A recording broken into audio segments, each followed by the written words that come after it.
Ein junger Junge hat sehr viel Trouble mit wüttig worden, mit dull worden. Er kann sich nicht kontrollieren, er kann sich Eier nicht kontrollieren. Und einen Tag kommt der Vater noch an und gibt ihm eine Dose voll Nägel.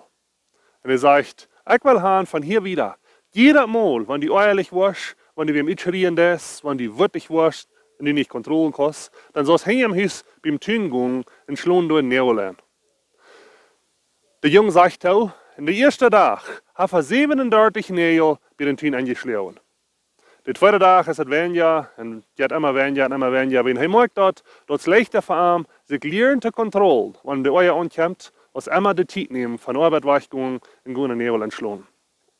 Nun eine lange Zeit kommt der Junge zu dem Papa und dann sagt der Papa, von der hat nicht ein einziger Nägelbrück entschlagen. Ich bin frei davon. Und der Vater sagt, von hier wieder, jeder Tag, wenn du nicht eierlich wasch, wenn du nicht brückst, dull worden über wem, kein nicht schreien das, dann kannst du ein Nägel durchtreten. Nun eine lange, lange Zeit. Bei uns kommt der Junge den Vater und dann sagt der Papa, das ist kein Nägel mehr an der Wand. Ich habe alle eingeräten. Der Papa sagt, wer will mal gehen checken? Dann gehen sie dann hin in die Sein dort. Und dann sagt der Papa, ich kann das sein. Du sind keine Nägel mehr. Aber beschick dir den Tün mal. Das ist nicht mehr der selbe Tün. Du sind dein Leicher bin. Du sind Wunden bin, was du geloten hast. Der Tün wird niemals mehr der selbe sein. Wofür, da wir andere Menschen schlecht behandeln? Wofür red wie schlecht über andere Menschen? Schrie wie nur andere Menschen? Wo wie da? Und besonders dies in der Familie, mit den Kindern, mit der Frau, mit dem Mann.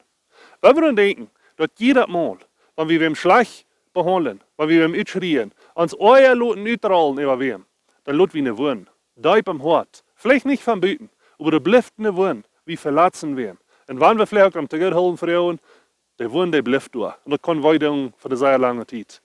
Epheser Kapitel 4, Vers 31 und 32 sagt, wer wir ab hier mit würdig sein, wer wir ab hier mit fürchtig sein, wer wir lieber mit Gaude wir ans Mut merken, ans Leib bewiesen. Wer will lernen, ans Euer zu kontrollieren. Wer will lernen, ans Wort zu kontrollieren. Und nicht so viel Wunden loten, an unsere Kinder, an der Früh, an den Mann, wie der Nubasch. Wir nur blieben sehr, sehr viel Wunden, wo niemals mehr dieselbe sind, wenn wir uns nicht lernen zu kontrollieren. Möcht Gott uns die Not schenken, möcht Gott uns halten, dass wir uns lernen zu kontrollieren, und Leiftolie, scharfe Menschen sind, für die Menschen, die dran sind, dann sie ihre Familie. Gottes Segen.